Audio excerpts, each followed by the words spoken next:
Once upon a time, many years ago, I lived in a little tiny village nestled in the mountains, in the East Mountains of New Mexico. It's the mountain range behind the mountain, behind Albuquerque. And I lived there, I believe it was 2015. I moved in, started to anyways. And in this little village, there were maybe 25 houses, maybe a few more, maybe a few less. And driving up to the mountain, you had to go behind Albuquerque on the old Highway 66, winding through the gorges, through the back end of the Albuquerque I-40. Then once you got to the little tiny village behind the mountain, behind Albuquerque, you went straight up the mountain. And that drive, let me tell you, was something, even to this day. I just went back the other day. Even to this day, it creates this atmosphere that you're going somewhere else, somewhere that is not in this country, somewhere that is not in New Mexico. The road snakes up. It's a brand new highway, so it's a pleasure to drive. And it snakes up through these crazy rock cliffs and gorges. And it follows the old trail that the wagon trails used to take up to the little tiny village.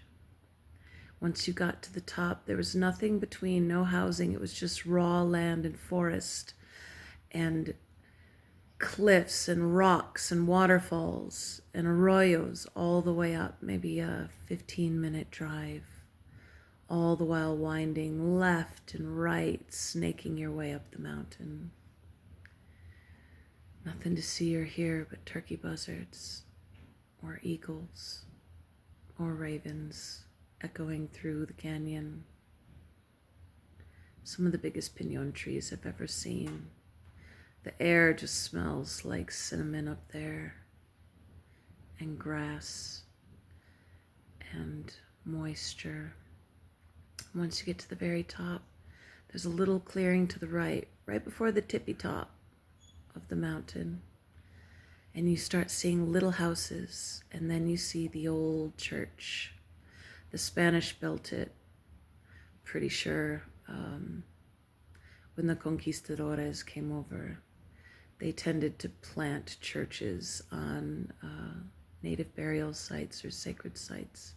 So I'm pretty sure that's why that church was there, and also explain why that church was so very haunted. So you get off the road and you start winding down into the valley where this little village is. And it's all switchbacks, kind of like, I remember Hawaii had a lot of places where it was just switchback after switchback. You wonder how people could live on very steep hills or nestled so close together. But back when the village was built officially by, I believe, the Catholics,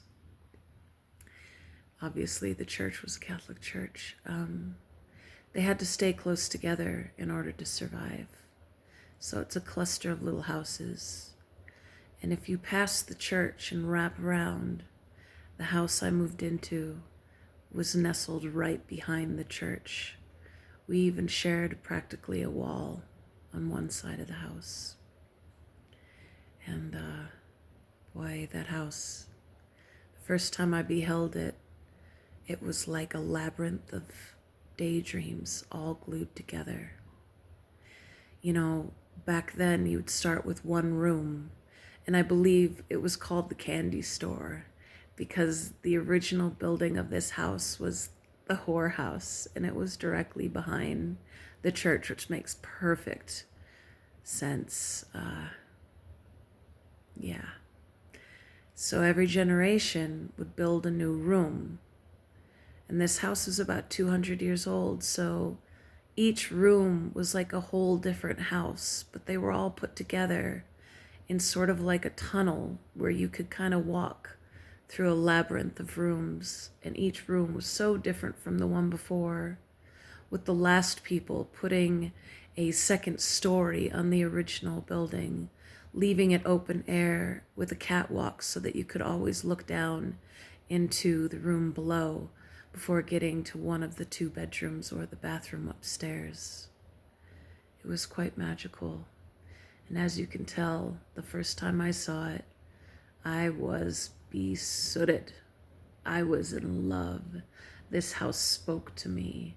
It spoke of my fate. It spoke of my future. It spoke of all my dreams coming true. Little did I know that my dreams coming true would entail absolute devastation and hitting rock bottom and stripping everything away from me of the worldly reality, things that I thought made me me, art, property, clothing, everything you could imagine, lost in one evening in order to strip me bare, to show me that I am not my things. And that is the beginning of the tale of When My House Burned Down, Part 1. Thanks for listening. Mwah.